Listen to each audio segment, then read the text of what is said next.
we're going to start with just an intro from the Complete Guide to Middle-earth by Robert Foster. And I'm going to use my practiced English dialect. With the appearance of the Silmarillion, the publication of J.R.R. Tolkien, Mythopoeia, is virtually complete. The reader can now appreciate the full scope and significance of the history of Aman and the Middle-earth, the central stages in the great drama of the creation of Ea. One can trace in detail the light of Aman from the two trees on Ezolahar to the renewing power of Fire of Galadriel to the stinking darkness of Shelob's lair.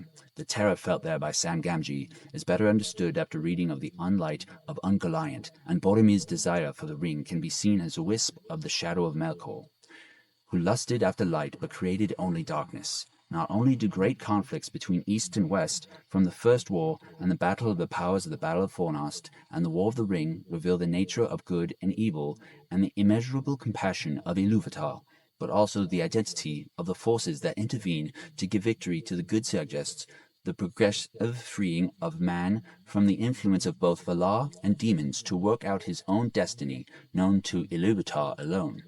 Writing this revised edition of my Guide to Middle-earth has enhanced my awareness of these correspondences, designs which are surely central to the joy of Faerie, which give Professor Tolkien's work its marvelous and profound coherence. But it has also made me aware of a difference between the conception and the realization of this cycle of myth and romance, between the visionary scene and its frame, between the vision and the text.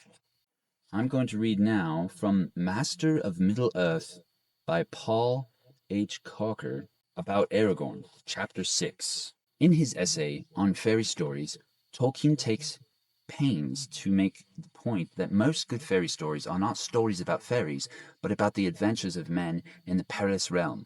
Aragorn is unquestionably the leading man in The Lord of the Rings, which is a fairy tale within Tolkien's broad definition of the genre. Yet he is probably the least written about, least valued, and most misunderstood of all its major characters. By some critics, like Roger Scale, he is completely neglected in favor of Frodo as central hero. By others, like William Reedy, he is dismissed as almost too good to be human. He has some of the qualities of noble horse. Mr. Reddy wants him to display a sharp taste for sin. It is not clear why this demand, more appropriate to a realistic novel than to heroic fantasy, should be made, on penalty of being horsey, of Aragorn alone among the foes of Sauron. What is clear is that if it were made of all alike, it would blur the clear dichotomy between good and evil on which Tolkien has chosen to build his epic. Of course, Mr. Reedy may mean only that Aragorn has no weaknesses, suffers no limitations. If so, he is demonstrably wrong, but merely to dwell on Aragorn's faults in order to refuse Mr. Reedy's school of criticism would be too negative a stance for a fair-minded reader to adopt. Our understanding of this complex man will better served by showing how his varied qualities complement or contend with one another, and how he struggles to keep uppermost those that are best. This is the same struggle that has to be waged under different guises by all leaders and many of the followers of the West. Without it they would not be good. One of Tolkien's major achievements in the degenerative days is to win our sympathy for the triumph over the evil from within. Isn't that true for all of us? I voted that I would be raising a glass of red wine this evening. However, I have none, so it is water for me.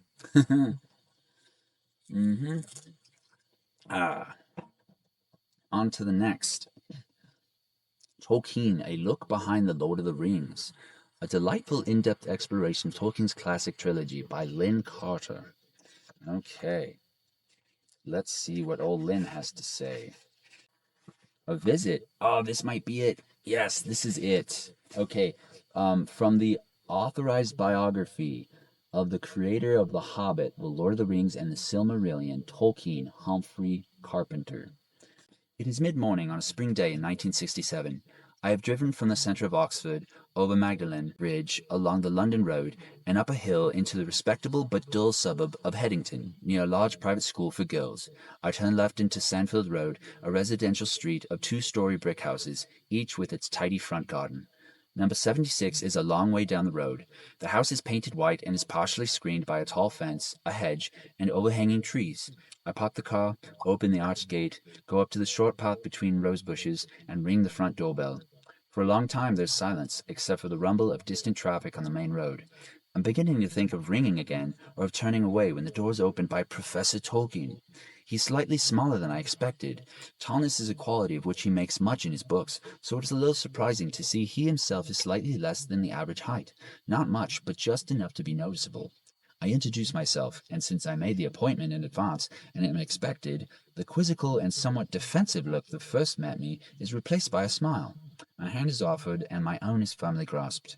Behind him I can see the entrance hall, which is small and tidy, contains nothing that one would expect in the house of a middle-class elderly couple. W. H. Auden, in an injudicious remark quoted in the newspapers, has called the house hideous, but that is nonsense. It is simply ordinary and suburban. Mrs. Token appears for a moment to greet me. She is smaller than her husband, a neat old lady with white hair bound close to her head, and dark eyebrows. Pleasantries are exchanged, and then the professor comes out of the front door and takes me into his office at the side of the house. This proves to be the garage. I have to be careful because I was informed not to read excessively from too many, so now I will move on to another book. But I think it's such a cute, sort of little introduction to their house and their life together. And, in these books, we have these grand halls and great kings and such imagination. And he has a very humble life, which to me is so endearing. I have here with me the Silmarillion, the Fellowship, the Two Towers, and the Return of the King. I really like a story from the Silmarillion, if I can find it. And there's so many names that I can't just pick them off the top of my head.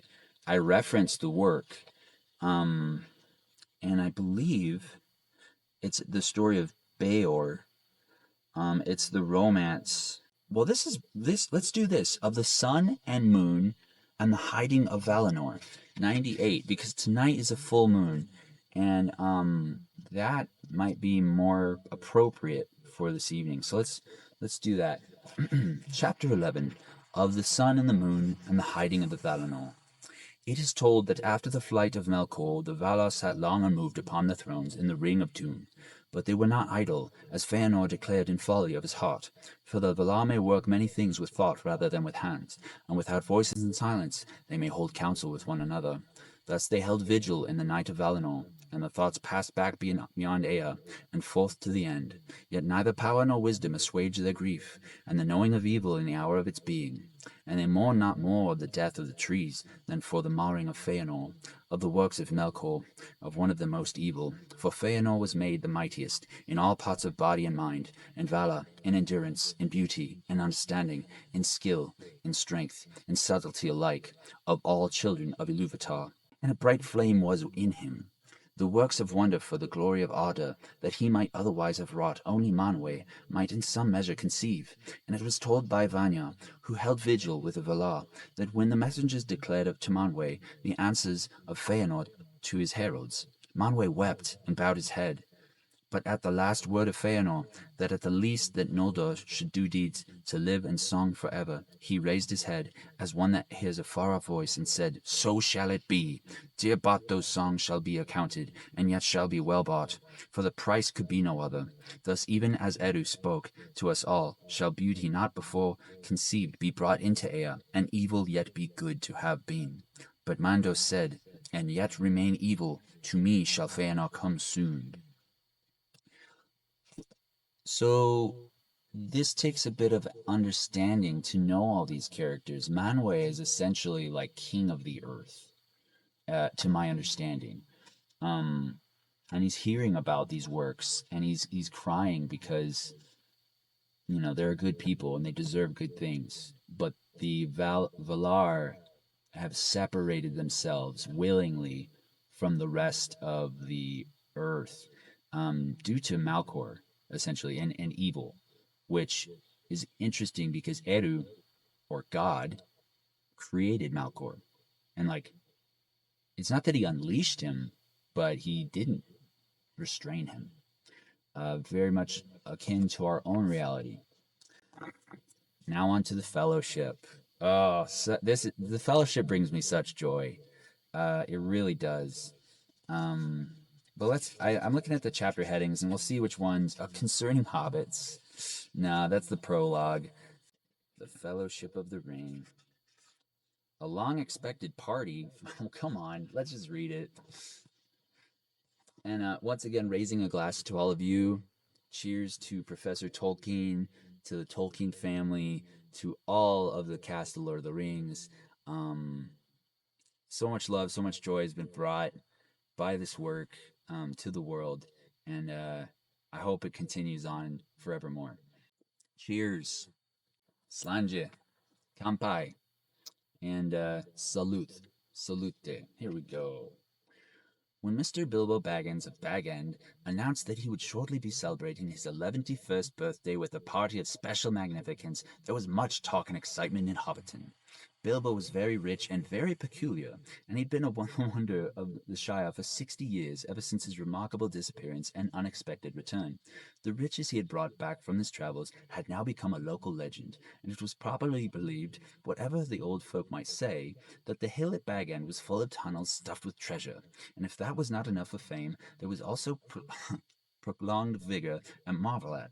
Time wore on, but it seemed to have little effect on Mr. Baggins. At 90, he was much the same as 50, and at 99 they began to call him well preserved, but unchanged, would have been nearer the mark. There were some that shook their heads and thought this was too much of a good thing. It seemed unfair that anyone should possess, apparently, perpetual youth, as well as reputedly inexhaustible wealth. It will have to be paid for, they said. It isn't natural, and trouble will come of it.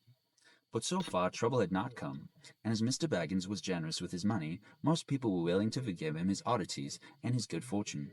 He remained on visiting terms with his relatives, except of course the Sackville Bagginses, and he had many devoted admirers among the hobbits of poor and unimportant families. But he had no close friends until some of his younger cousins began to grow up. The eldest of these, and Bilbo's favorite, was young Frodo Baggins. When Bilbo was 99, he adopted Frodo as his heir, and brought him to live at Bag End, and the hopes of the Sackville Baggins were finally dashed. Bilbo and Frodo happened to have the same birthday, September 22nd. "You'd better come and live here, Frodo, my lad," said Bilbo one day, "and then we can celebrate our birthday parties comfortably together."